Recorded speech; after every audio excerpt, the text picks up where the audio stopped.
All right, today we're going to take a deep dive into one of the most incredible cyber espionage campaigns ever, Operation Night Dragon.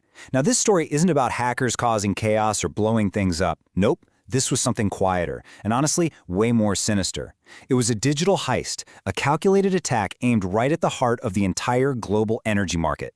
Yeah, you can just forget about masks and getaway cars. Seriously, back in 2009, the biggest score wasn't pulled off in a bank vault. It was all digital. We're talking about a heist that targeted the entire global energy market with, get this, just a few lines of code. The goal wasn't just to steal something, it was to gain an advantage worth billions. Basically, to rig one of the most important industries on the planet. So, what was Operation Night Dragon exactly? Well, it was this super coordinated cyber espionage campaign that zeroed in on the biggest players in the oil, energy, and petrochemical industries. This wasn't some random smash and grab, you know? It was way more like a methodical, super focused corporate intelligence mission. And that really gets to the heart of it, doesn't it? The motive. See, the attacker's goal wasn't to break things or cause destruction, it was all about getting an unfair financial advantage. They wanted to steal the kind of secrets that would let them completely outplay their competitors. I mean, imagine knowing exactly what to bid on an oil field, exactly where to drill. That's not just an edge. That's like having the answers to the test before anyone else even sits down. Okay, so you're probably thinking these giant corporations must have like multi-million-dollar ironclad defenses, right? Fort Knox-level security. But what's so wild about this story is how the attackers actually got in. It wasn't some crazy, sophisticated, never-before-seen exploit. No, it was surprisingly simple. I love this analogy. It's perfect. Think about it like this. You've got this massive, super secure corporate skyscraper. The attackers didn't try to blow a hole in the wall. Instead, they just found a tiny, overlooked digital mail slot on a public web server. And that little note they slipped through, it basically unlocked every single door in the building. So let's actually break down how they pulled this off. Step 1, the initial breach. They used a really common technique called an SQL injection. It's basically a way to trick a public website's database into running their commands. Once they were through that mail slot, it was on to step 2. They uploaded their own hacker tools to set up shop. These are often called RATs, or remote administration tools. And that brings us to step 3, the pivot. That one compromised server, it became their launchpad to jump deep inside the company's private, secure network. And this is where the whole strategy gets really smart. See, once they were inside, their main objective was to just blend in. They needed to stop looking like hackers from the outside and start moving around like they were trusted insiders, like they belonged there all along. This really shows you the difference between what we expect a hack to look like and what happened here.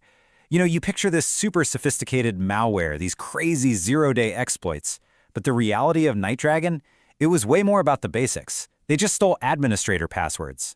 And with those passwords, they could use the company's own standard system tools to do whatever they wanted, flying completely under the radar.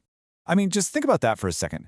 They had the keys to the kingdom, the admin passwords. So what do? They just use legitimate admin tools to turn off the antivirus.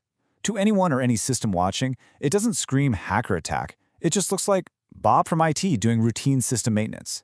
It was the absolute perfect camouflage. So, now they're inside, moving around like they own the place. What were they actually after? Well, they were hunting for the crown jewels. We're talking about the blueprints, the secret sauce, the kind of stuff that makes or breaks a company in the high-stakes energy game. And the loot they walked away with? It was basically a step-by-step guide to dominating the market. We're talking confidential bidding data for oil and gas fields, so they knew exactly what their rivals were bidding. They snagged proprietary geological maps, project financing details, operational plans. They even got into the email archives of executives. They could literally see their competitors' entire playbook. Now, as good as they weren't ghosts. They left a digital trail. And once investigators started pulling on those little threads, a really fascinating picture started to form. Not just of how they did it, but who was behind it. And the evidence they found was pretty damning. Okay, so first, the command and control servers, the computers they used to run the attack, were traced to an individual in China's Shandong province. The IP addresses pulling out the data, they were coming from Beijing. But here's the kicker, the detail that tells you everything. All the hacking activity happened consistently between 9 a.m. and 5 p.m. Beijing time, a standard workday.